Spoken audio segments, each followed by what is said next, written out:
Queridos, queridos alumnos, queridas alumnas, me alegra mucho volver a saludarles. Bienvenidos, bienvenidas sean a la clase décima, la clase 10 de la materia de escritos juaninos. Y vamos a analizar, vamos a terminar de analizar el contenido que tiene la primera carta de Juan. Una carta que, como dijimos, viene a ser una carta que pretende bajo toda circunstancia defender la fe cristiana, ¿verdad? Tiene un toque más apologético que otro sentido. Así que bueno, vamos a concluir hoy el tema que nos viene trayendo respecto de los gnósticos, porque recuerden que el gnosticismo es ciertamente una de las herejías más sutiles, como dijimos, ¿verdad? Que tienden a desvirtuar el cristianismo. Así que voy a compartir la pantalla y vamos guiándonos en la clase. Eh, este es acá. Bueno, ahí estamos. Ahí ustedes ya lo pueden ver. Bueno, seguimos entonces en la primera carta de Juan. ¿Qué más podemos rescatar del gnosticismo que hizo que el sentido de la primera carta de Juan tuviese este sabor, ¿verdad? Esta impronta de su carta? Cuando hablamos de los gnósticos, debemos saber, como dijimos, que la actitud que tienen ellos hacia la materia y hacia todas las cosas creadas producía una cierta actitud hacia el cuerpo y las cosas del cuerpo, ¿va? Porque el cuerpo era terrenal. Entonces dijeron, ¿de qué forma nosotros podemos demostrar que la carne es mala? ¿O cómo podemos nosotros hacer que esta idea de que la carne es pecaminosa, el cuerpo es pecaminoso? La actitud de los gnósticos hacia el cuerpo, que era lo más materialmente hablando, porque el cuerpo era la cárcel del espíritu. Entonces, esta actitud gnóstica hacia el cuerpo tomó tres rostros diferentes, ¿verdad? Se plantearon tres formas diferentes de entenderla. La primera de ellas es que decían los gnósticos, ¿verdad? Que ellos podían tomar la forma de ascetismo, es decir, de separarse de todo aquello que les produjera placer, ¿verdad? Entonces, ¿qué produce placer? La comida, ¿verdad? La comida produce placer, nos gusta, se crea una serie interesante. Entonces, no vamos a comer y lo que comamos tiene que ser muy frugal, tiene que ser como una acción solamente instintiva, pero no placentera, ¿va? Entonces, tomaron esta actitud ascética. ¿Qué otra cosa produce placer al cuerpo, verdad? El sexo, el sexo. El, el, el celibato fue la opción que tomaron estas personas porque creían que el sexo que se practicaba en el matrimonio tenía básicamente corromper el cuerpo, ¿verdad? No podía sentirse este placer. El placer sexual, el placer de la carne, eh, el placer de la lujuria y demás, bueno, tendría que quitarse, ¿verdad? Entonces, ¿qué es lo que hacemos para no obtener placer sexual? El celibato, ¿verdad? El celibato es la ausencia de toda relación sexual y entonces eso provocaba que el cuerpo no tuviera este placer. Entonces lo hacían de manera muy rígida, ¿verdad? De una manera muy estricta y de alguna manera maltrataban de manera deliberada al cuerpo. Y esto significa que como el cuerpo no tiene que sentir placer, tiene que sentir dolor, hay que castigarlo porque es malo, ¿verdad? Entonces fue una actitud que tuvieron los gnósticos, cierto grupo de gnósticos respecto del cuerpo. La segunda actitud que tomaron, ¿verdad? Es que el cuerpo no importaba. Hace lo que quieras con tu cuerpo. Hace lo que quieras. Por lo tanto, sus apetitos se podían gratificar sin límites. Si comer te da placer, come aunque caigas en el pecado de la gula. Si el sexo te da placer, hace la relación sexual con quien quieras, hombre con hombre, mujer con mujer, pareja, una orgía, hace lo que quieras, ¿verdad? Todo el gratificante sin límites. Puesto que el cuerpo era malo, de todas maneras, entonces lo que hiciera uno con el cuerpo no importaba.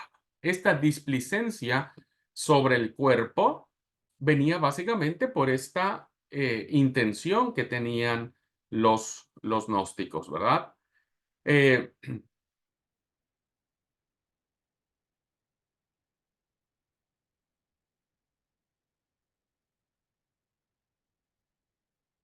bueno, aquí antes de pasar al siguiente punto, hay una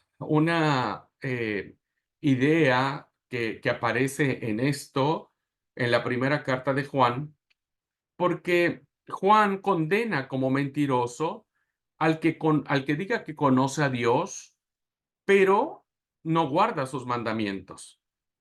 La primera carta de Juan en el capítulo 1, versículo 6, y en el capítulo 2, versículos del 4 al 6, dice que la persona que menciona que permanece en Cristo debe andar como Cristo anduvo, ¿verdad?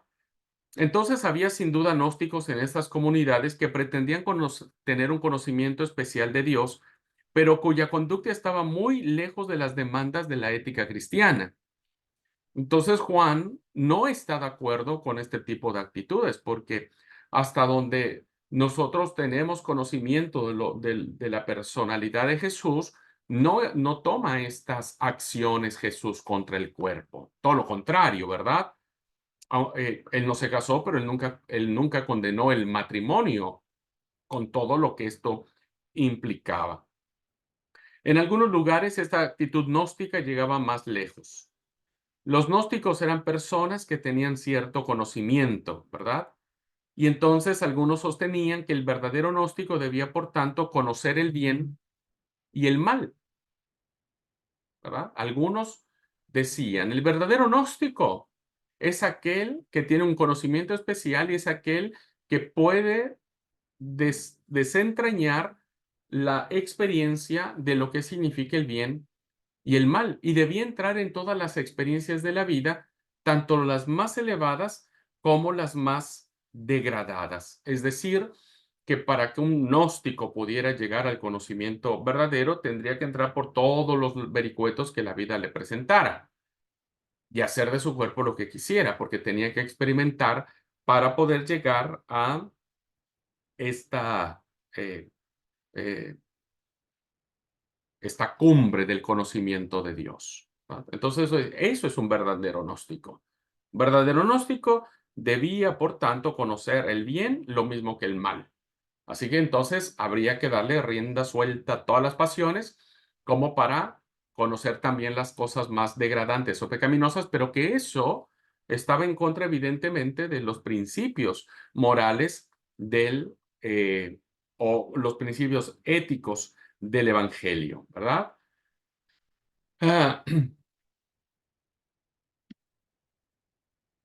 había una tercera actitud que tenían los gnósticos respecto del cuerpo. Uno decía, no, vamos a sujetar nuestras pasiones, nos vamos a controlar y vamos a golpear nuestro cuerpo. Los otros decían, hagan lo que quieran con su cuerpo, que eso es lo que lo hace bien a un gnóstico. La tercera, ¿verdad? Es que había una clase de fe gnóstica, ¿verdad? Una clase de fe gnóstica. ¿Qué decía esta fe gnóstica? Bueno, decía que el verdadero gnóstico se consideraba a sí mismo como un hombre completamente espiritual y todo lo espiritualizaba, todo, ¿verdad? Para él no había carnes, placer por el placer mismo, todo era espiritual. Que se había despojado de todas las cosas materiales de la vida, que no le importara si tuviera casa, si no, o sea, no le importaba nada, y había liberado su espíritu de la esclavitud de la materia. Esta, esta expresión de gnosticismo, ¿verdad? Se hizo mucho más peligrosa porque era llamativa. Hay Hay personas que creen que reírse es malo, que sentir placer es malo, ¿verdad? Y entonces reprimen sus emociones. Estas actitudes gnósticas son contrarias a la libertad del evangelio. Y entonces, tales gnósticos, tales personas que creían de esta forma, sostenían que eran tan espirituales, fíjense, que eran tan espirituales estas personas que estaban por encima y más allá del pecado, es decir, se sentían inmunes al pecado.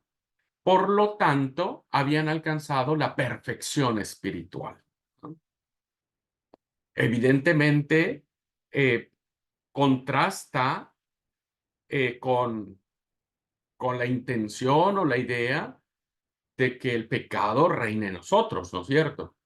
Pablo decía, mi cuerpo dice algo, ¿verdad? Mi carne tira para un lado, pero mi espíritu tira para otro lado. Miserable hombre de mí, ¿quién me librará de este cuerpo de muerte? Pero en esta parte, eh, nosotros consideramos, ¿verdad? Eh, que nadie puede llegar a un nivel de perfección espiritual porque estaría contradiciendo su propia condición terrenal. Y eso, queridos hermanos, pues hizo mucho daño a- al cristianismo. Por eso, Primera de Juan 1 del 8 al 10, si ustedes tienen su Biblia, ¿verdad? Va a atacar, Juan, va a atacar esta forma de pensamiento. Vaya, por favor, la primera carta de Juan, en el capítulo 1, del 8 al 10, mire lo que dice Juan. Si decimos que no tenemos pecado, ¿verdad? Esa era la actitud gnóstica. Los gnósticos decían, nosotros somos perfectos, vamos mucho más allá del pecado. Y Juan dijo, no, paren un poco, ¿verdad? Si decimos que no tenemos pecado, nos engañamos a nosotros mismos. Obvio, porque la naturaleza del pecado sigue estando en nosotros. Y la verdad no está en nosotros. ¿Qué le está diciendo Juan a estos gnósticos que se creían los mejores y los más avanzados y los que habían llegado a la cúspide de la perfección espiritual? Les dice mentirosos, ¿verdad? Porque el que dice que no tiene pecado se engaña a sí mismo y es un mentiroso porque la verdad no está en él. Versículo 9, si confesamos nuestros pecados, fiel, Él es fiel y justo. ¿De quién habla? Pues de Jesucristo, ¿no es cierto? Él es fiel y justo para perdonar nuestros pecados y limpiarnos de toda maldad. No es el conocimiento el que nos hace aceptos, no es el conocimiento el que nos purifica, es el sacrificio de Jesucristo, ¿verdad? Y dice el versículo 10, si decimos que no hemos pecado, le hacemos mentiroso a Él y su palabra no está en nosotros. Fíjense hasta qué grado Juan está eh, considerando estas posturas y les dice, están profundamente equivocados, ¿verdad? Profundamente equivocados. Bueno, cualquiera que fueran estas formas, hermanos, perdón, cualquiera que fueran estas tres formas que estos grupos gnósticos se aferraban a este tipo de creencias, las consecuencias que tenían fueron peligrosas en extremo. Fíjense cómo a veces la teología católico-romana impulsó mucho las ideas gnósticas ascetas, ¿no? Por eso es que muchos de nuestros abuelos, nuestros antepasados fueron enseñados que el sexo no debía disfrutarse, ¿verdad? Y hubo una tipo castración de el placer sexual porque se consideraba pecado. Entonces, muchos estuvieron teniendo relaciones íntimas con su esposo, con su esposa, sin sentir placer. Y si lo sentían, se consideraban culpables, ¿verdad? Cuando nosotros vemos en la palabra que el Señor creó el matrimonio y creó la relación sexual para disfrute, basta leer el libro del Cantar de los Cantares. Pero fíjense cómo estas ideas siguen estando presentes hoy en grupos, ¿no es cierto? Que son muy sectarios. Entonces, que dicen, no, nosotros no hacemos tal cosa, nos abstenemos de tal cosa, no nos gozamos. Hay cristianos que el sábado no hay que alegrarse ni sonreír, ni nada, porque es algo serio, algo solemne. Pero también hay grupos de cristianos que siguen con estas ideas gnósticas, ¿verdad? De decir, haz lo que quieras, hermano. Al fin que Dios es amor, Él te perdona, Él te ama, Él es todo. Vos metele ficha, ¿verdad? Vos metele ficha. Y, y con base en eso, hay una frase en el mundo evangélico que dice, una vez salvo, siempre salvo. Es decir, una vez que ya Cristo te salvó, te bautizaste, no importa lo que hagas, ¿verdad? Vos hacé de tu vida lo que quieras, que al fin Dios siempre te va a perdonar. Y hay una tercera dentro de los círculos religiosos gnósticos que siguen permeando todavía nuestras congregaciones con aquello que dice, yo soy perfecto, ¿verdad? Yo soy el que sé, yo tengo una fe única, yo me porto bien, todos los demás son malos, todos los demás son pecadores. Son los típicos hermanos y hermanas que cuando una persona cae son los primeros en señalar, en juzgar, en castigar, en bajar palo, en hacer leña del árbol caído, porque se consideran que su espiritualidad es tan perfecta, ¿verdad? Que no consideran que ellos tengan error alguno. Entonces, si ellos no tienen error alguno, son capaces de juzgar sin misericordia. Vean cómo estas ideas gnósticas, que a finales del primer siglo fueron sumamente peligrosas en extremo, siguen permeando hoy nuestros círculos eclesiales, ¿verdad? Sigue habiendo estas herejías dentro de nuestras comunidades eclesiales. Así que está claro que las dos últimas que vimos son más fuertes, que se encuentran en Juan, ¿no es cierto? Este, debemos considerar lo siguiente. Tenemos una descripción, ¿verdad? Entonces, de estos herejes gnósticos. Ya más o menos hemos analizado cuáles son las ideas que empezaron a diseminar de personas que fueron parte de la iglesia y que después tuvieron que abandonar. Y entonces hablaban de ser nacidos de Dios, de andar en luz, de no tener pecado, de morar a Dios y de conocer a Dios. Estos eran sus lemas, ¿verdad? No es que se proponían destruir la iglesia y la fe, simplemente la querían desvirtuar, ¿verdad? Lo que pretendían ellos era, según en su idea, limpiar la iglesia de la escoria y convertir el cristianismo en una filosofía intelectualmente respetable, apta para mantenerse al lado de los grandes sistemas del día. Entonces ellos decían, bueno, nosotros básicamente nos estamos eh, convirtiendo en los salvadores de la fe cristiana, ¿verdad? Nos estamos convirtiendo en salvadores de la fe cristiana. Y esto pretendía básicamente decir, no es que nosotros hayamos, este, querramos destruir, queremos modernizar, diríamos ahora en palabras nuestras, queremos modernizar la iglesia, pero al hacerlo, insisto, las herejías son una carga excesiva de una verdad, ¿verdad? Que se convierte en algo que termina siendo impensable, o que termina siendo, no alineada a los propósitos del reino. Entonces, hermanos, la consecuencia de esta enseñanza herética, pues básicamente, como lo vimos en las clases pasadas, era eliminar o negar por defecto la encarnación, cosa que no puede suceder, ¿verdad? Dijo Juan, y el verbo se hizo carne. Los evangelios nos dicen que fue a través del milagro de la concepción virginal desarrollada por el Espíritu Santo. Yo sigo creyendo que así fue, pero ellos decían que no. La consecuencia de esta enseñanza era eliminar la ética cristiana. Hagan lo que quieran, no importa. Y desvirtuar y entender cómo el cuerpo nuestro es malo. Entonces, por eso es que muchos crecimos con varias culpas de nuestro cuerpo, de nuestra sexualidad, de la forma en que sentimos placer, la forma en que encaramos a otras personas que son débiles. Desafortunadamente, seguimos trayendo estas ideas, ¿verdad?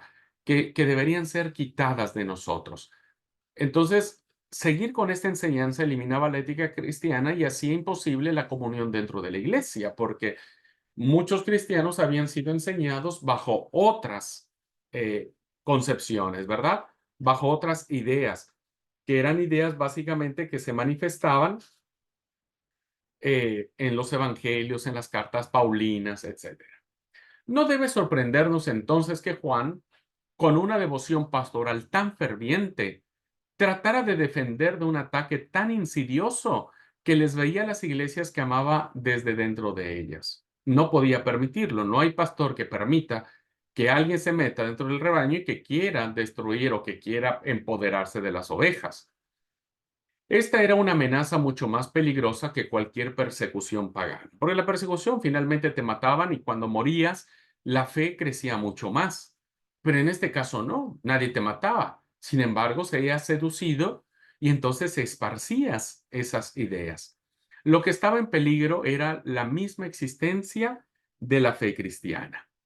Así que con esto, queridos alumnos, hemos visto cómo el trasfondo que hay de la primera carta de Juan motiva al autor a salir al paso, motiva al autor a decirle a su gente, no se dejen engañar por los falsos profetas, ¿verdad? No se dejen engañar. Y él va a rescatar muchas cosas interesantes que vamos a platicar a partir de ahora, ¿no? Los dejamos los gnósticos y ya vimos por qué surge todo lo que se escribió en primera carta de Juan, ¿verdad? Eh, y dice, ¿cuál es el mensaje y el propósito de la carta? Bueno, el mensaje de Juan, hermanos, sabemos que es una carta muy breve. A diferencia del cuarto evangelio, el evangelio de Juan, pues esta es muy cortita. No debemos buscar en ella una exposición sistemática de la fe cristiana, pero vamos a tratar de examinar las creencias básicas, ¿verdad? Que encontramos en esta hermosísima carta de Juan. Por lo tanto, el propósito de la carta tiene dos sentidos, ¿verdad? Tiene dos direcciones. ¿Por qué Juan escribe esto? Primero, porque el propósito de Juan al escribir esta carta era doble, como dije, y sin embargo, al final de cuentas, se resume en uno. El primero de ellos lo vemos en Juan 1:4, cuando dice, estas cosas os escribimos para que vuestro gozo sea cumplido. Este es un propósito. Juan va a mirar en la encarnación, en la persona de Jesús, un gozo, ¿verdad? Un gozo completo, un gozo único, un gozo sin igual, ¿verdad? Un gozo que era, pues, interesante en su esencia. Y la otra la vemos en el capítulo 2, versículo 1, donde dice, hijitos míos, estas cosas os escribo para que no pequéis, para que no pequéis. Es decir, que el propósito de la carta es que sus oyentes, y creo que ahora nosotros igual, pues no caigamos en pecado. Por lo tanto, el propósito que tiene Juan para escribir esta misiva es que él ve claramente que por muy atractivo que sea el camino falso, estas propuestas gnósticas no va a conducir a una felicidad plena, permanente. Se van a enfrentar a la realidad última, ¿verdad? A la realidad última. No es que vos alcances la gloria por dejar de comer o de sentir placer. Hoy mucha gente le da rienda suelta a sus pasiones y termina muriendo de sida o termina teniendo enfermedades sexuales o termina matándose o termina mil cosas. No es la felicidad plena, por muy sugerente que sea el camino falso. Que eso es un muy interesante mensaje para nosotros hoy. Em, esta, esta carta, ¿verdad? Dice que al producirles gozo, este gozo nos va a preservar del pecado y por lo tanto van de la mano, ¿verdad? Si nosotros leemos lo que dijo Pablo en la carta a los romanos, él dijo, eh, porque la paga del pecado es muerte. Ujú. Y entonces, eh, nosotros vemos claramente que el, el resultado final que vamos a encontrar si nos dejamos seducir por este tipo de ideologías o de doctrinas que suelen ser muy fascinantes, pues nos vamos a encontrar con la realidad del pecado y el pecado siempre producirá la muerte. Juan está diciendo a sus oyentes, por favor, yo quiero que sean felices, pero la manera es evitar el pecado, ¿no? No caer en estas sugerencias que finalmente es lo que nos conduce al pecado. Así que me interesa resaltar porque el mismo autor nos dice por qué escribió esta carta, ¿va? Nos lo dice. Y entonces ahora entendemos por qué, a la luz de todo lo que estaba pasando en la iglesia de Éfeso, pues, por qué Juan escribe lo que escribe, ¿verdad? Ahora, ¿qué es aquello que quiere decirnos Juan en su carta? ¿Qué son los grandes temas que nosotros rescatamos de la carta, verdad? Y lo primero es que Juan tiene dos grandes cosas que decirnos acerca de Dios. La idea de Dios. Y la idea de Dios es fundamental porque es la concepción que nosotros podríamos tener de de un rasgo distintivo de Dios, ¿verdad? Que va a ser adecuado a la vida cristiana. Es decir, en otras palabras llanas, ¿verdad? Yo como cristiano, ¿qué pienso de Dios? Entonces Juan nos plantea, ¿qué podríamos nosotros pensar de Dios? Así que estas dos grandes cosas que Juan nos quiere decir acerca de Dios, la primera de ellas es que Dios es luz. Concepto interesantísimo. Pero no es un concepto solamente que se tiene ahora, ¿verdad? En esta primera carta. Ya lo vimos en el Evangelio de Juan. Yo soy la luz del mundo. Pero Juan lo vuelve a reafirmar y dice que Dios es luz y en él no caben las tinieblas. Recuerden que las tinieblas es el signo del caos, el signo de lo que desespera, el signo de la tragedia, el signo de de la corrupción. Lo oscuro es aquello que redunda en la fatalidad, ¿verdad? Esas son las tinieblas, esa es la oscuridad.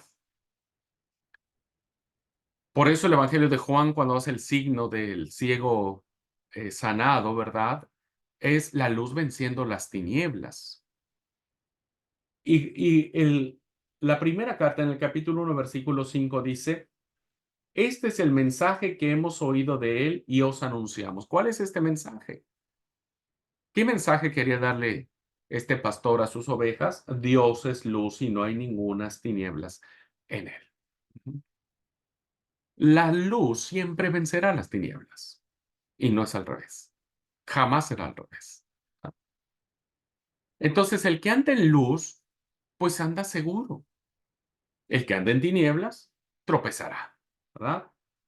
Por eso es muy importante que ustedes vean cómo esta parte de luz tiene mucho que ver con el hermano, con la hermana. Por eso les dejé el ejercicio de subrayar aquellos versículos que tienen que ver con el hermano. Y se habrán dado cuenta, si hicieron el ejercicio, que son muchos los pasajes o los versículos que nos hablan acerca de esto, porque para Juan lo importante es que esta luz resplandezca en la comunidad de hermanos, en la comunidad de iguales, ¿verdad? No en las tinieblas de la comunidad, sino en la luz de Dios. Esta es una gran verdad y esta es una idea de Dios que se desarrolla a través de todo el texto sagrado, ¿verdad? De todo el texto bíblico. Y entonces, la segunda gran verdad que Juan quiere decir es que Dios es amor. Dos términos maravillosísimos, luz y amor. Y eso le movió a amarnos antes de que nosotros le amáramos a Él. Fíjense qué interesante. Nos amó antes de que nosotros le amáramos a Él. Y enviar a su Hijo como el remedio para nuestros pecados. Dice el capítulo 4, versículos 7 al 10, dice, amados, amémonos unos a otros, porque el amor es de Dios. Fíjense, habla del hermano, habla del otro, habla del prójimo. Y vean cómo la luz y el amor tienen que descansar en el prójimo. Amémonos unos a otros porque el amor es de Dios. Todo aquel que ama es nacido de Dios y conoce a Dios. El que no ama no ha conocido a Dios porque Dios es amor.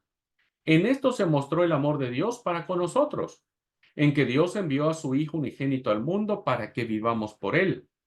En esto consiste el amor, no en que nosotros hayamos amado a Dios, sino que Él nos amó a nosotros y envió a su Hijo en propiciación por nuestros pecados. Versículo 16. Y nosotros hemos conocido y creído el amor que Dios tiene para con nosotros. Dios es amor. Y el que permanece en amor, permanece en Dios y Dios en él.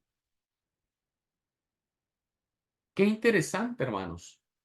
El amor no es abstracto, el amor no es un discurso, el amor es práctica, ¿verdad? Es praxis cristiana, es acercarnos al otro, verlo como amigo, como amiga, como hermano, como hermana, verlo básicamente como un igual, porque eso Dios nos lo dice, Él nos ama de igual manera. Y ese amor fue lo que hizo que enviara a su Hijo Jesucristo a morir por nosotros, ¿verdad? Envió a su Hijo en rescate por nuestros pecados, en rescate. Así que Juan está convencido de que Dios se revela a sí mismo y se da a sí mismo. No necesitamos conocimiento especial, no necesitamos la gnosis, ¿verdad? No la necesitamos, porque el Dios mismo se ha revelado por mutuo propio, por propia voluntad, y él mismo se ha dado, ¿verdad? Igual, por mutuo propio, por su absoluta libertad. Por lo tanto, Juan está convencido de que Dios es luz y no tinieblas, es amor y no odio, y no odio. Gloria a Dios por esta verdad que nosotros encontramos de Dios y que evidentemente pues nos ayuda a cada uno de nosotros a entender claramente qué es aquello que nos debe mover a nosotros como hijos de Dios, como hijos de Dios. La verdad que es sumamente interesante. Ahora, no solo Juan nos quiere decir algo de Dios, no solo nos quiere decir de lo que es Dios. También Juan, en su carta, nos quiere decir quién es Jesús, ¿verdad? ¿Qué idea debemos tener sobre Jesús? Y entonces vemos, ahora vamos de abajo para arriba. Bueno, vamos a ver la 7. Para Juan, ¿quién dice que es Jesús? Capítulo 4, versículo 14. Si alguien me ayuda a leer, se los agradeceré. Juan 4, 14. Sí. Juan 4:14 Por favor, gracias. dice, y nosotros hemos visto y declaramos que el Padre envió a su Hijo para ser el Salvador del mundo. Gracias, gracias, Esther. Fíjense qué lindo, qué interesante este concepto. No sé si a ustedes les parece, ¿no es cierto? Pero aquí tenemos algo que tiene que presentarse plenamente en su totalidad. El Padre envía al Hijo, ¿verdad? Para que el Hijo, es decir, Jesús, se convierta en el Salvador del mundo. Ya hemos dicho que Jesús, o sabemos que Jesús aboga por nosotros como abogado delante de Dios, ¿verdad?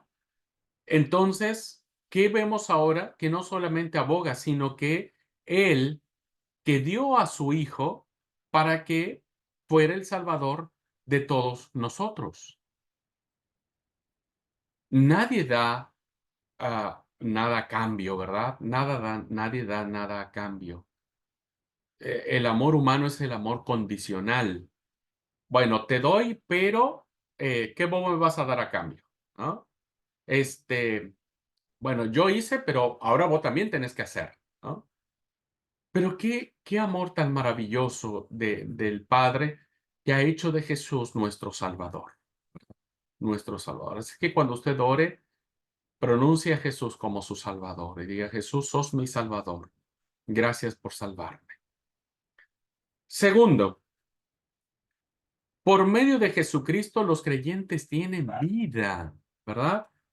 4:9, por favor, si alguien quiere leerlo. Y 5:11, 11 y 12.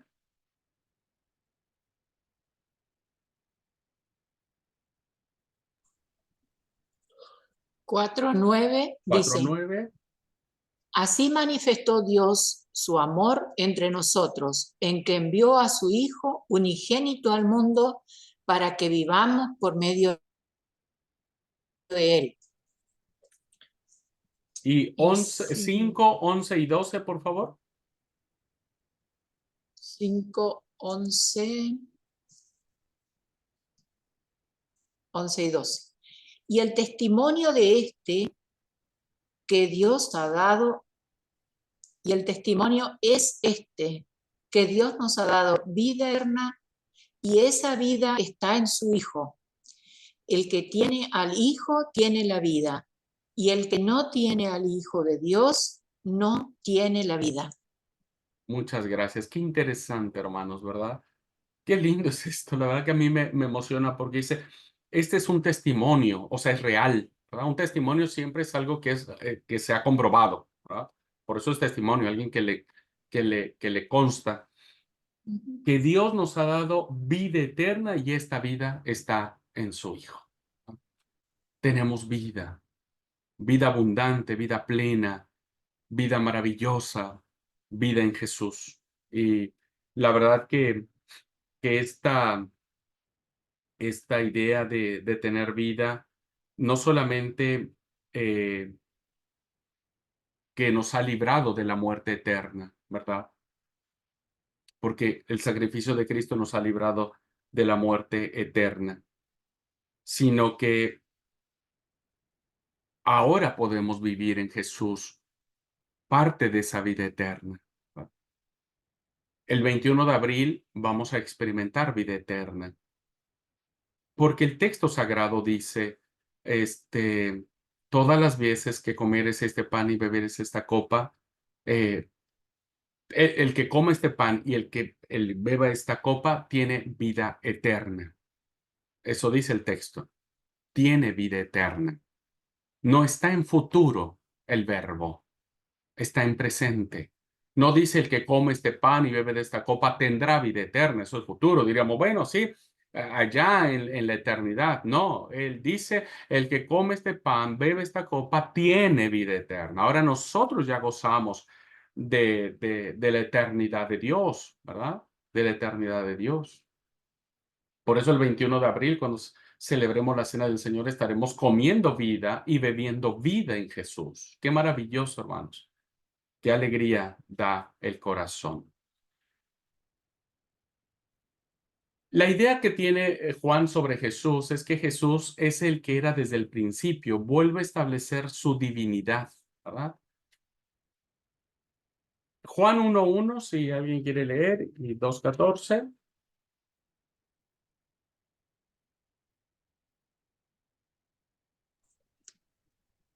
Juan 1:1. Lo que ha sido desde el principio, lo que hemos oído, lo que hemos visto con nuestros propios ojos, lo que hemos contemplado, lo que hemos tocado con las manos, esto les anunciamos respecto al verbo que es vida. Gracias. ¿Y 2:14? Sí. Les he escrito a ustedes, padres, porque han conocido al que es desde el principio. Les he escrito a ustedes, jóvenes, porque son fuertes. Y la palabra de Dios permanece en ustedes y han vencido al maligno. Amén. Gracias. Fíjense qué interesante, gracias querida Esther, la frase primera de los textos, ¿no es cierto? Dice, lo que era desde el principio, ¿verdad? El versículo 14 dice, porque habéis conocido al que desde el principio.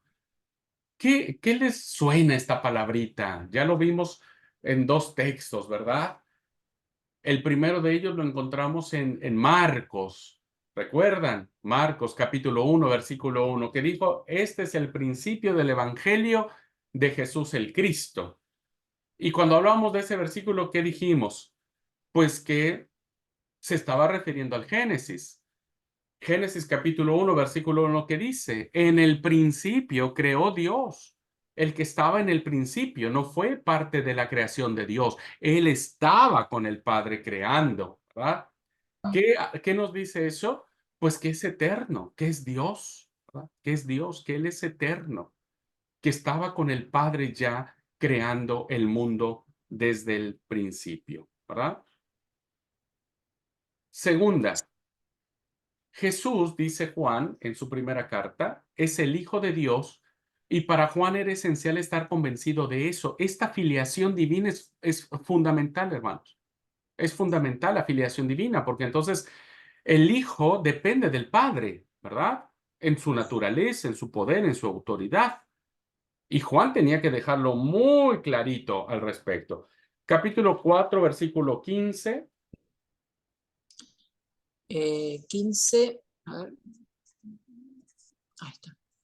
4:15 dice, si alguien reconoce que Jesús es el Hijo de Dios, Dios permanece en él y él en Dios. Muy bien. ¿Y 5:5?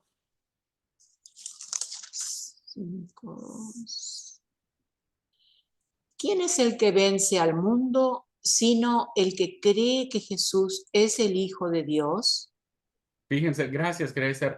Fíjense qué interesante, ¿verdad? Para Juan es fundamental que todo el que confiese que Jesús es el Hijo de Dios, Dios permanece en él.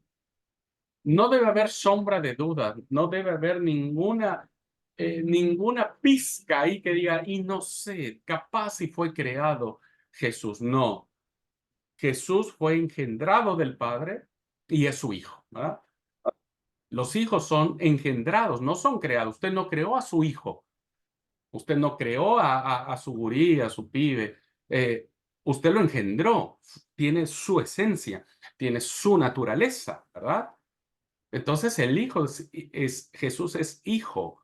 Tiene la naturaleza del Padre. Y eso es maravillosísimo.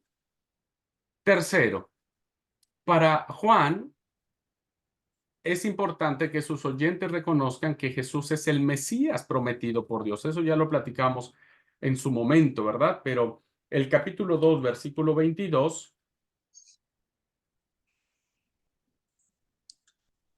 2:22 dice, ¿quién es el mentiroso sino el que niega que Jesús es el Cristo? Es el anticristo, el que niega al Padre y al Hijo. ujú. Bueno, ese Sí, texto lo explicamos, ¿no es cierto? De lo que era sí. el Cristo. Y 5:1.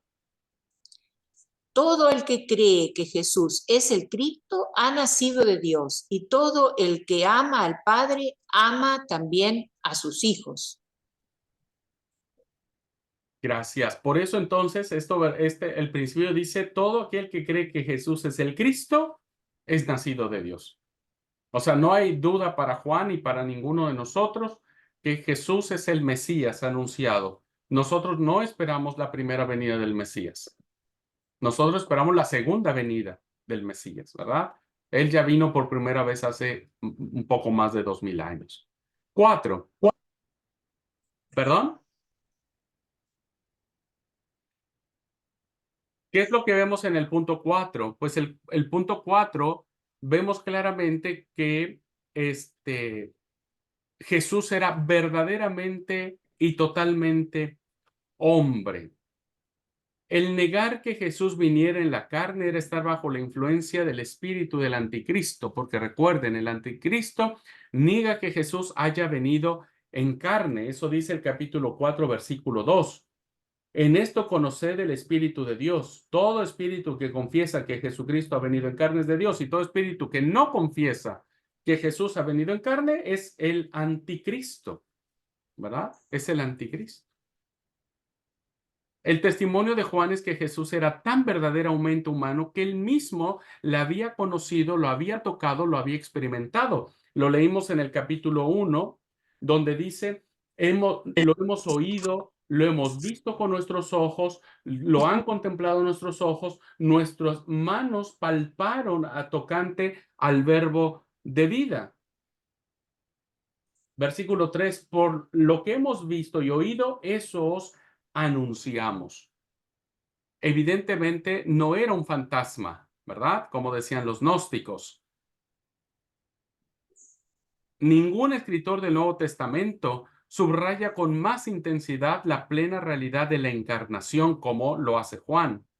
No solamente el Hijo del Hombre se hizo hombre, sino que sufrió por los hombres, vino por sangre y agua, como ya lo explicamos, y ofreció su vida por todos y cada uno de nosotros. Así que para Juan, Jesús era carne, era humano, ¿verdad? Era humano como nosotros. Y finalmente, Jesús era sin pecado, ¿verdad? Jesús era sin pecado.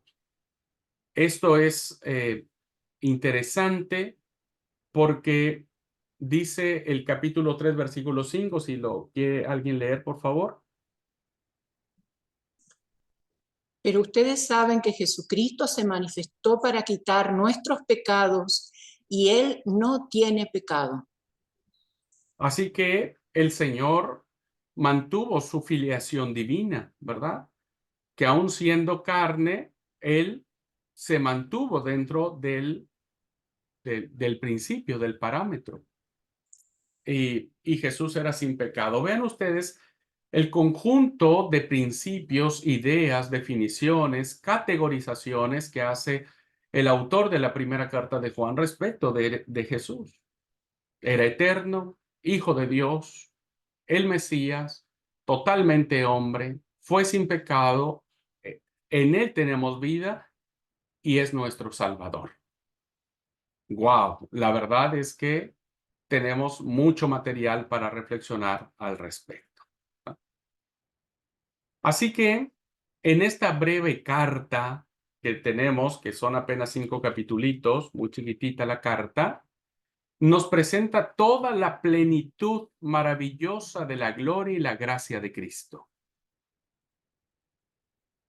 En esta breve carta encontramos toda la plenitud de la gloria y la gracia del Hijo de Dios.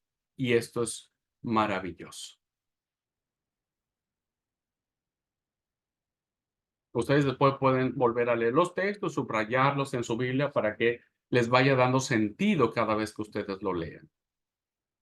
Ahora, otro tema que nosotros encontramos en Juan, en la primera carta de Juan, vimos que era la idea de Dios, la idea de Jesús.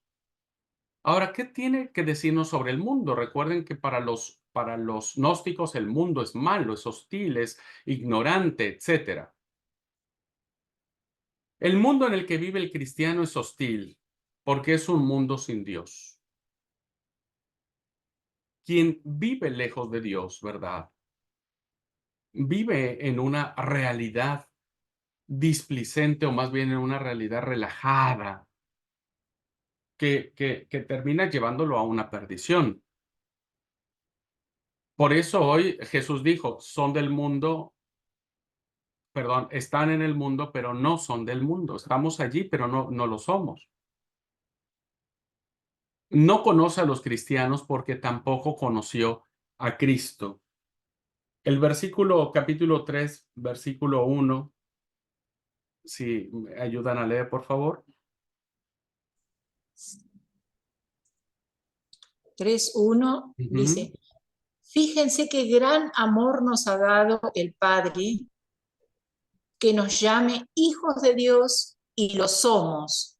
El mundo no nos conoce precisamente porque no lo conoció a Él. ujú, muchas gracias. Entonces vean cómo el mundo está alejado del Señor, ¿verdad? Y nosotros tenemos que ser muy cuidadosos con eso, no hacernos amigos del mundo. Santiago decía, ¿cómo es el texto de Santiago que dice? Eh,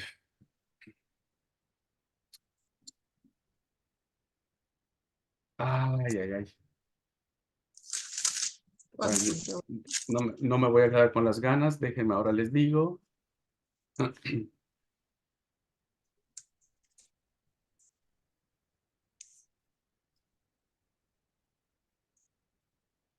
Dice, oh almas adúlteras, ¿no sabéis que la amistad del mundo es enemistad contra Dios? Cualquiera pues que quiera ser amigo del mundo se constituye en enemigo de Dios. Entonces debemos tener mucho cuidado de no ser sucumbidos o absorbidos, más bien sería la palabra, ¿verdad? Por el mundo. Además, el mundo aborrece a los cristianos de la misma manera en que aborreció a nuestro Señor, que lo rechazó. ¿Qué dice el capítulo 3, versículo 13?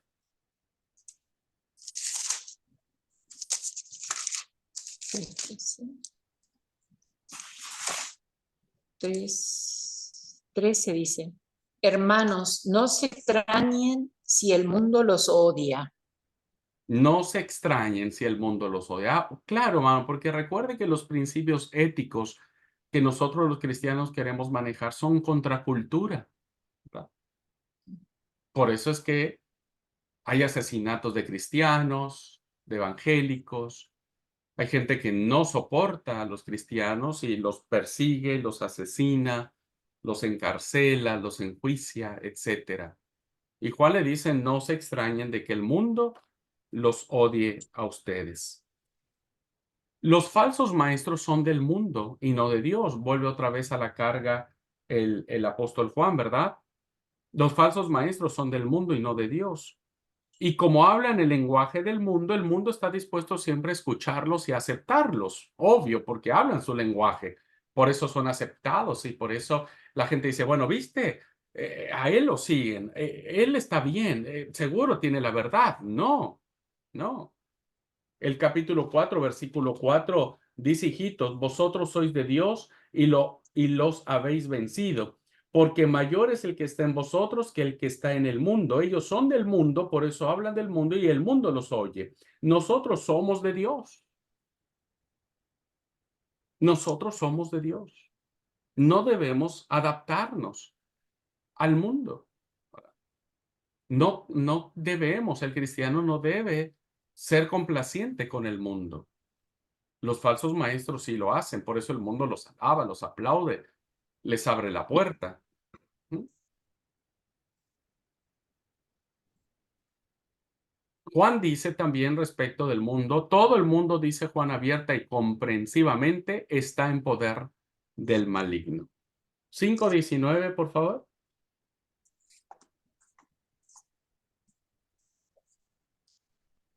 5:19, sabemos que que somos hijos de Dios y que el mundo entero está bajo el control del maligno.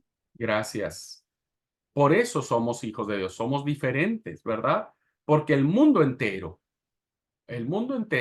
está en poder del maligno, ¿verdad? No es que sea malo el mundo, está en poder del maligno, pero no es porque sea malo, sino porque se le ha dado potestad al maligno de tenerlo bajo autoridad y algún día será quitada esa autoridad del maligno sobre el mundo. Pero hoy el mundo está bajo la autoridad del enemigo. Por esa razón, queridos alumnos, por esa razón es que el cristiano dice en el capítulo 5, versículo 4, de mis textos favoritos, ese es el que tengo resubrayado en mi Biblia.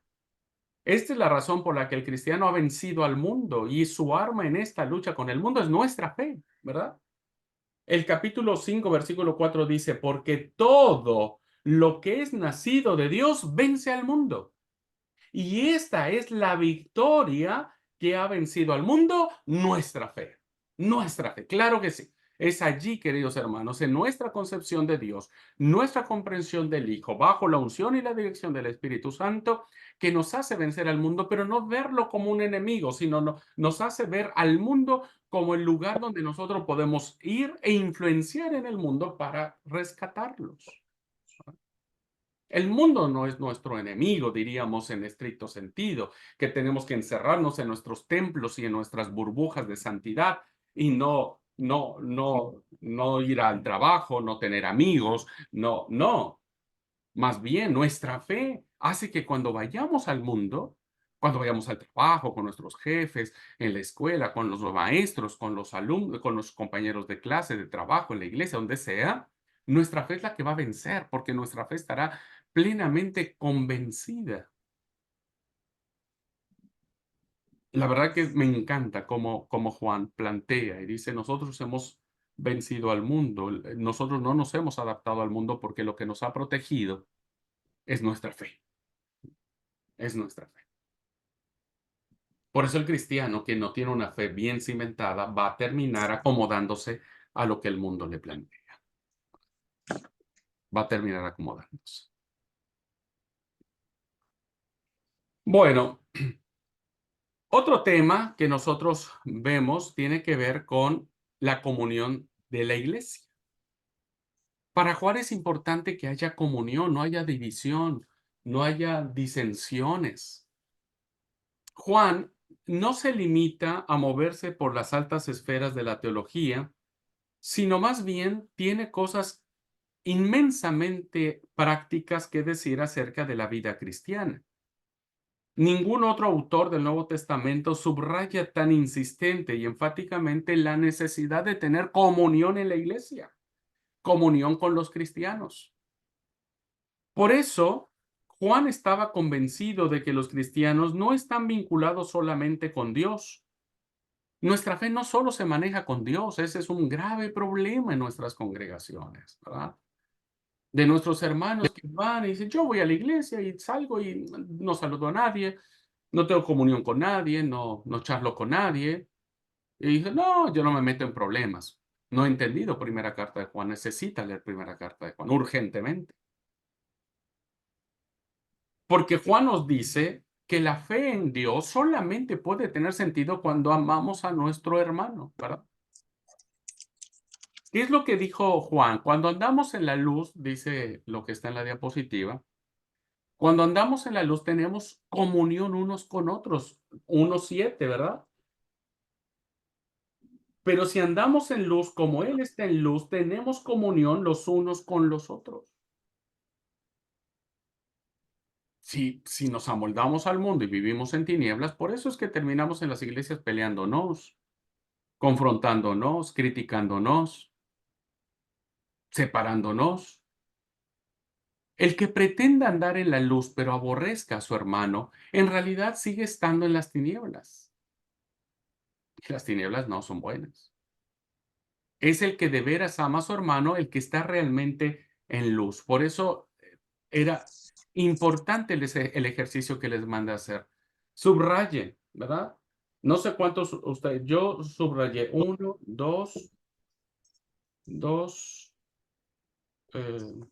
3, Busca 4, 5, en 6, la carterita arriba de la mesa ya. 7, 8, 9, 10, No, 11, esa.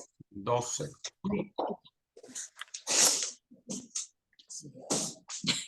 Yo por lo menos, hermanos, subrayé 12, ¿verdad? 12 versículos que hablan acerca de nuestra relación como hermanos. El capítulo 2, versículo de 9 en adelante, dice: el que dice que está en luz y aborrece a su hermano está todavía en tinieblas. El que ama a su hermano permanece en la luz y en él no hay tropiezo, pero el que aborrece a su hermano está en tinieblas y anda en tinieblas y no sabe a dónde va porque las tinieblas le han cerrado los ojos. Para Juan es fundamental. Nadie puede decir amar a Dios si no ama a su hermano. La prueba de que una persona ha pasado de las tinieblas a la luz es el hecho de que ama a sus hermanos y no al que es igual a uno, a tu hermano, aunque sea diferente a vos. El odiar a un hermano es en esencia ser un asesino, como lo fue Caín. Si uno tiene recursos propios para ayudar a su hermano en su pobreza y no lo hace, es ridículo pensar que tiene el amor de Dios. Es una mentira. La esencia de la religión es creer en el nombre del Señor Jesucristo y amarnos unos a otros. El capítulo 3, versículo del 11 al 17 dice: porque este es el mensaje que habéis oído desde el principio, que nos amemos unos a otros, no como Caín, que era del maligno y mató a su hermano. ¿Y por qué causa lo mató? Porque sus obras eran malas y las de su hermano justas. Hermanos míos, no os extrañéis si el mundo os aborrece. Nosotros sabemos que hemos pasado de muerte a vida en que amamos a los hermanos. El que no ama a su hermano permanece en muerte. Todo aquel que aborrece a su hermano es homicida, y sabéis que ningún homicida tiene vida eterna permanente en él. En esto hemos conocido el amor, en que él puso su vida por nosotros. También nosotros debemos poner nuestras vidas por los hermanos. Pero el que tiene bienes de este mundo y ve a su hermano tener necesidad y cierra contra él su corazón, ¿cómo piensa que está morando el amor de Dios en él? Versículo 23. Y este es su mandamiento, que creamos en el nombre de su Hijo Jesucristo y nos amemos unos a otros como nos lo ha mandado. Hoy nuestras iglesias tienen que recuperar el sentido de la comunión y dejar de estar peleándose por tonterías, por insignificancias, por gustos personales.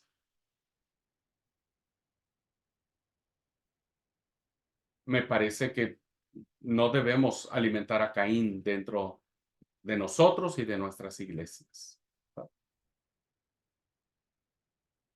Dios es amor y por tanto el que ama participa de la naturaleza de Dios. Dios nos ama y esta es la mejor razón para amarnos unos a otros.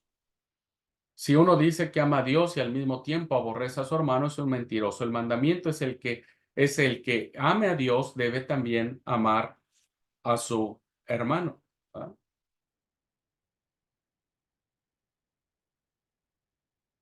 Entonces, un cristiano que no le da bolilla a su hermano en la iglesia, que la familia que odia a la otra familia, que tienen rencillas, que tienen rencores, que no se pueden ver ni en pintura, están en tinieblas.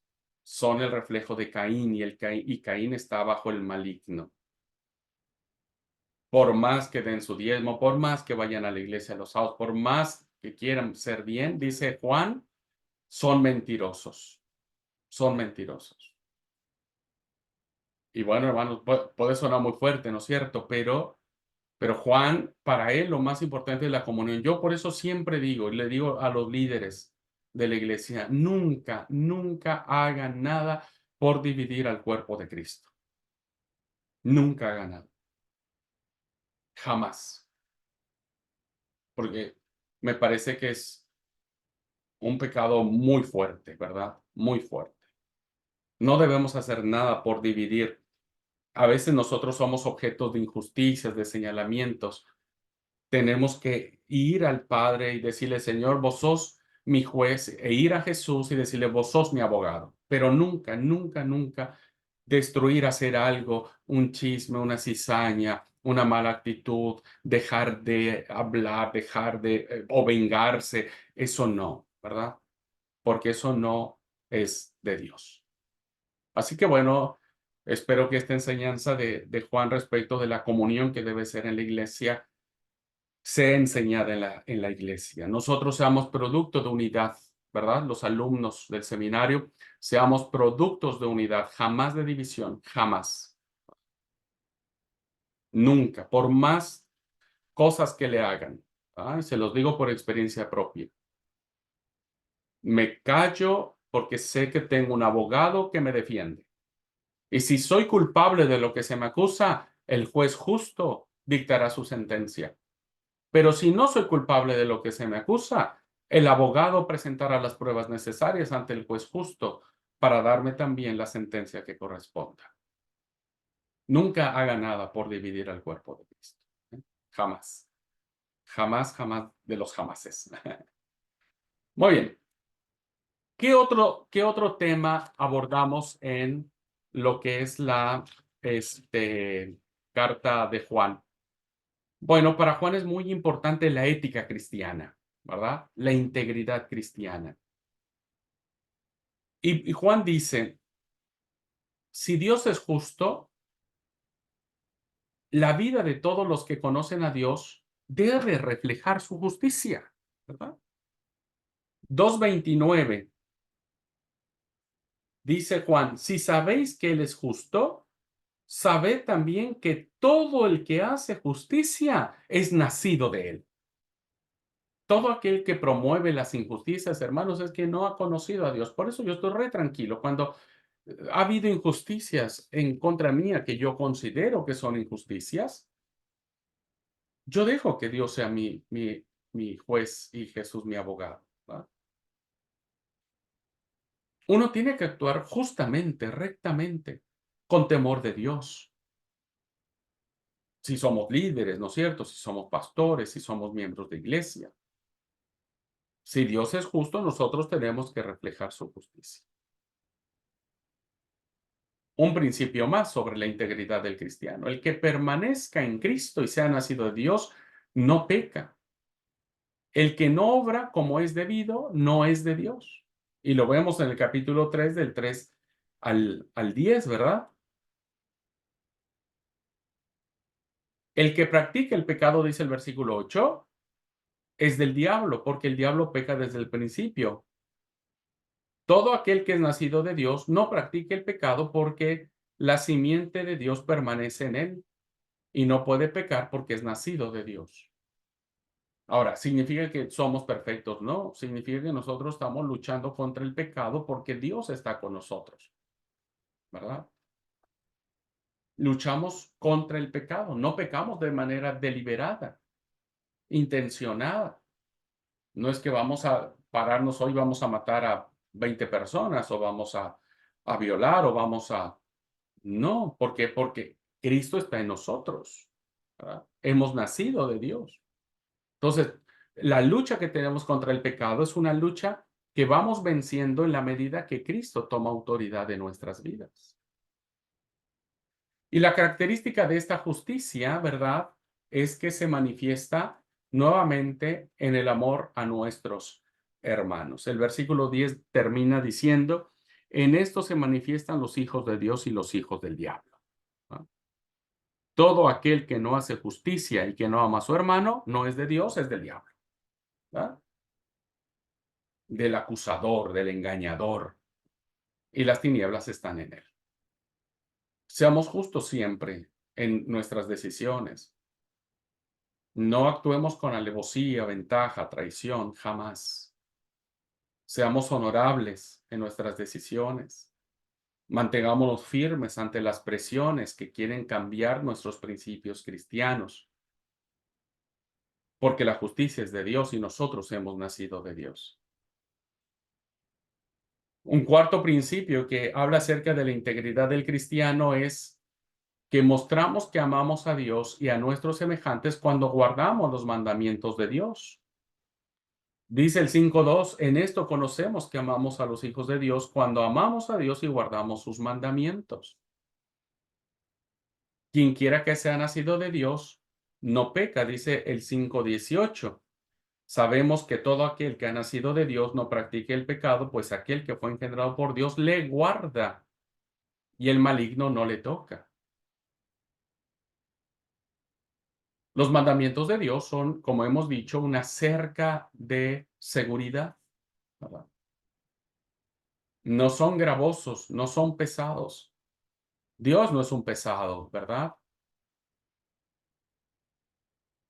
Diríamos coloquialmente.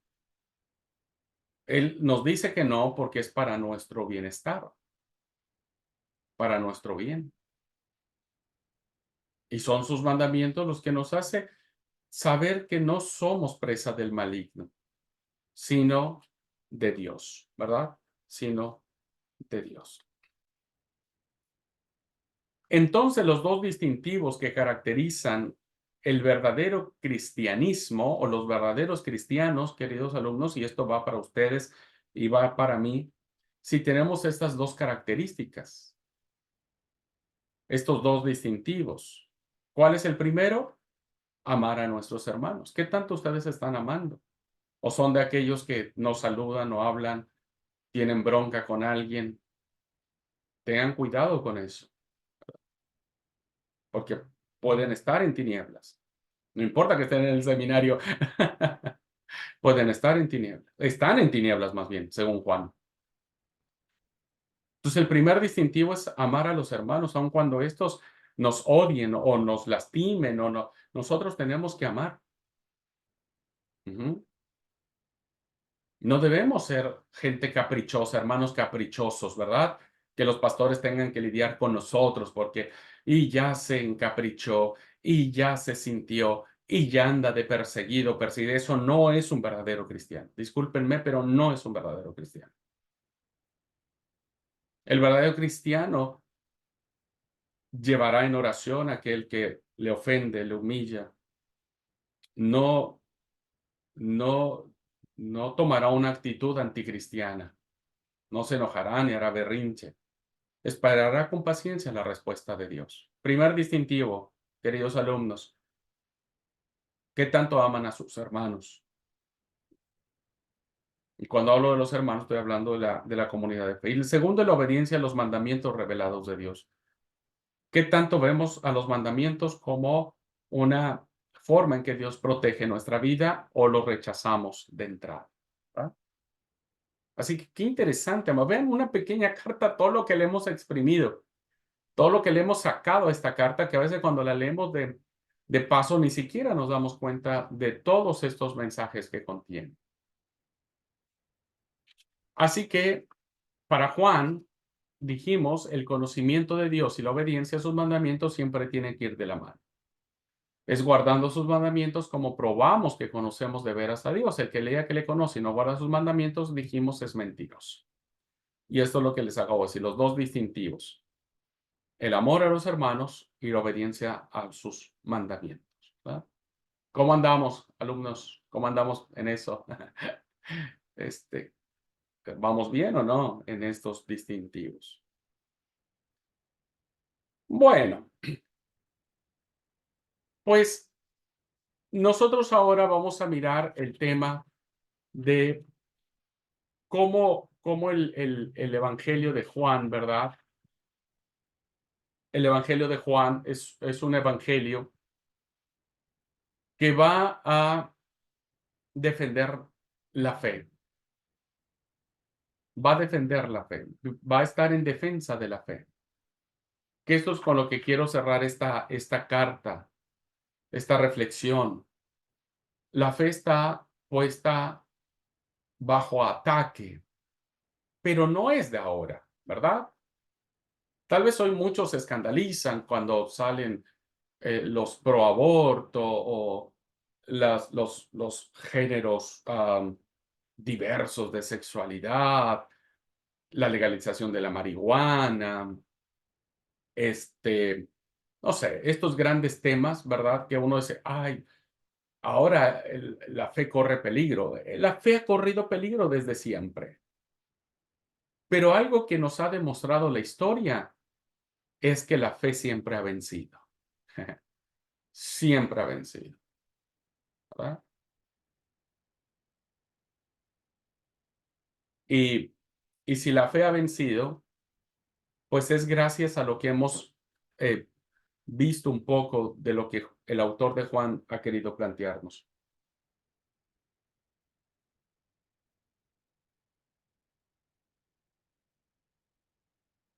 Termino esta exposición respecto de la primera carta de Juan diciendo lo siguiente.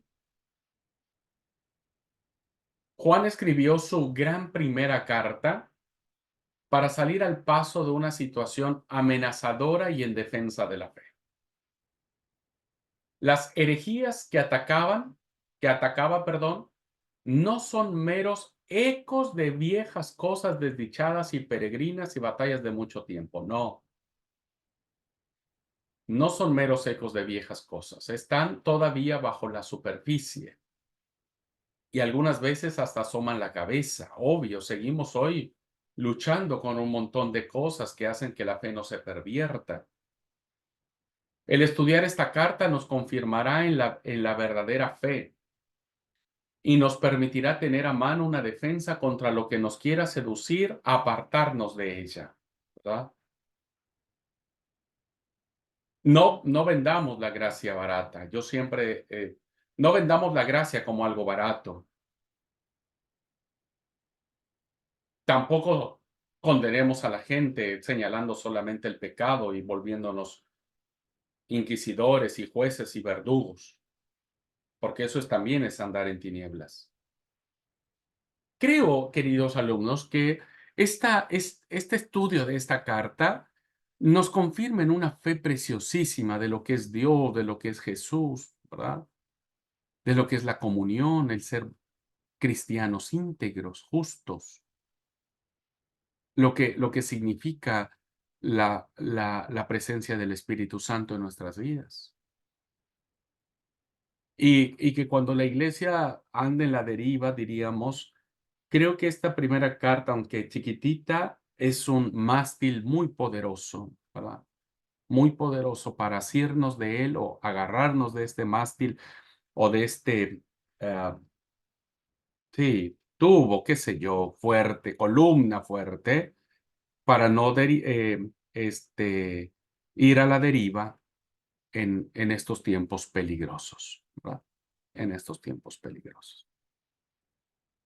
Espero que ustedes puedan eh, vislumbrar la belleza que tiene esta hermosa carta. ¿Ok?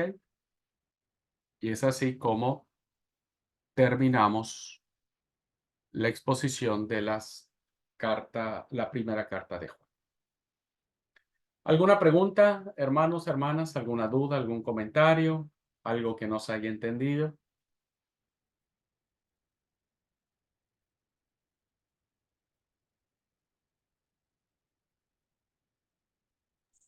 Hablen ahora o callen para siempre.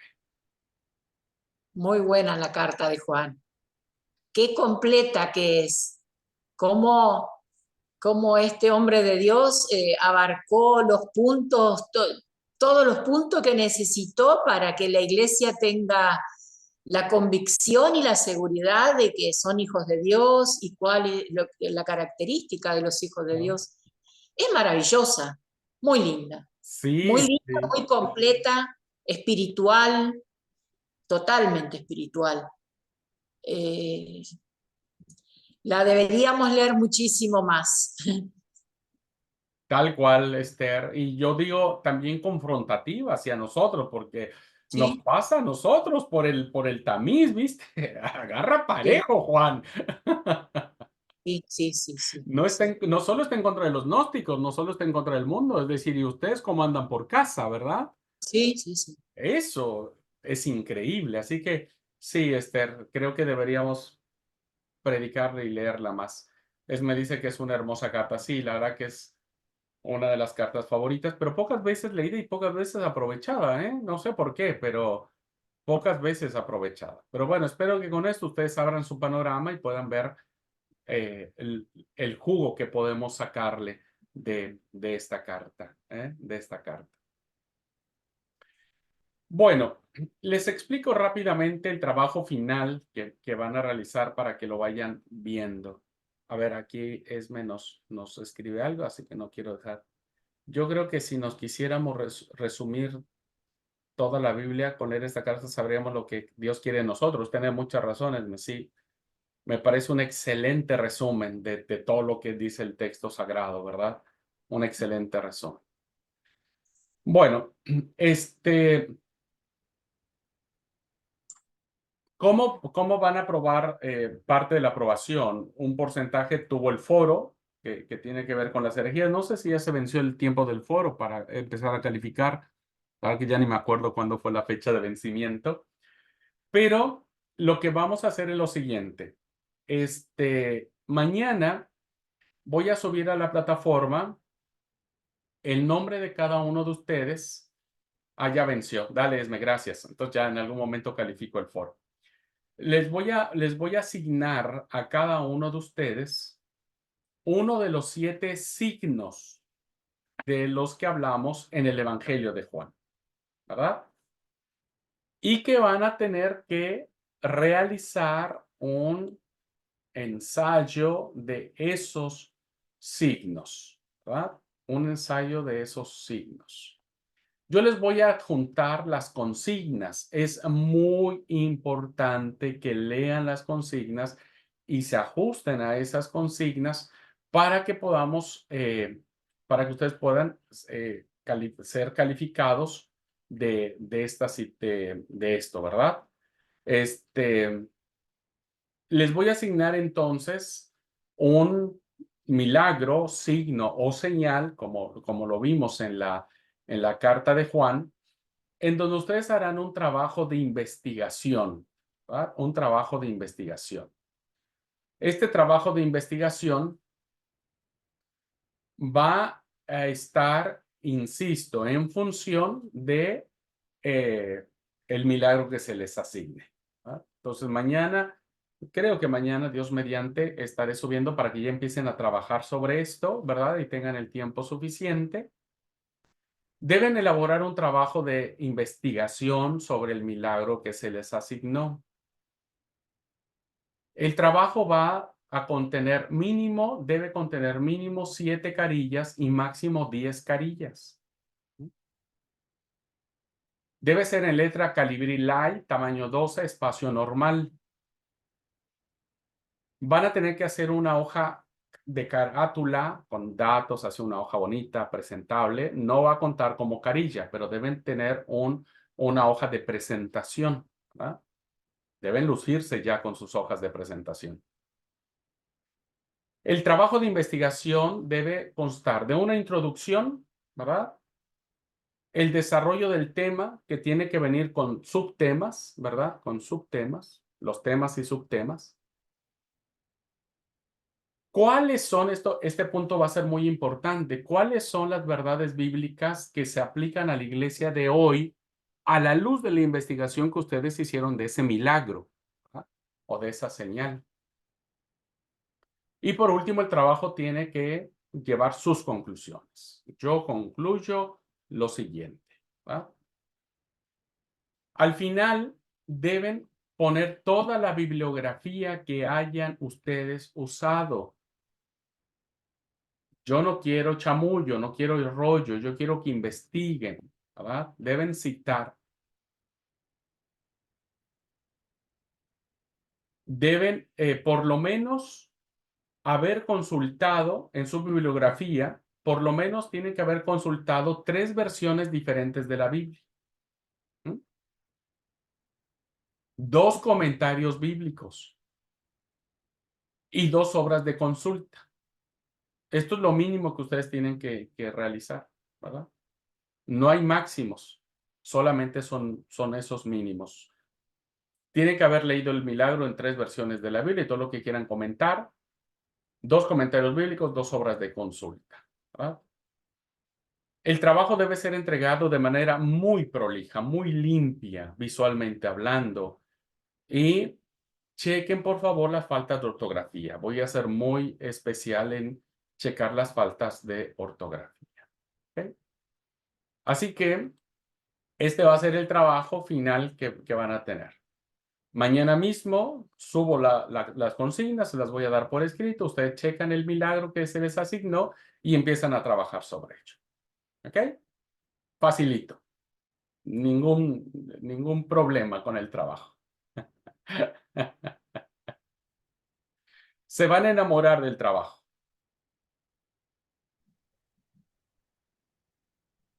Sí, Esther, dígame, perdón. ¿Algún tiempito considerable para hacerlo? Sí, sí, sí, sí, sí. No crean que va a ser de un día. Tal vez 2 días, 3, pero un día no. Por eso les pedí que me mandaran, me dijeran quiénes estaban cursando, para que entonces yo ya haga mañana y ustedes tengan todo lo que resta de esta semana, la otra semana y otra semana. Voy a dar entre 15 y 20 días para que hagan ese trabajo. Entonces, tienen todo ese tiempo para empezar a realizarlo. ¿Ok?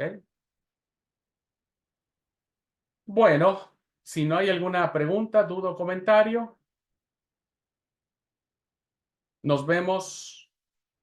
¿Nos vemos cuándo? Ah, la otra semana ya. Nos vemos la otra semana. Dice Esme, con ese trabajo asegura ya su pase directo al reino. Bueno, tal vez sirva, Esme, tal vez sirva un poco como credencial. Solamente si va calificado con 10. Si no, no va a andar. No va a andar. Bueno, gente linda, Dios les bendiga. Nos vemos la próxima semana. Abrazos y bendiciones. Cariños para todos.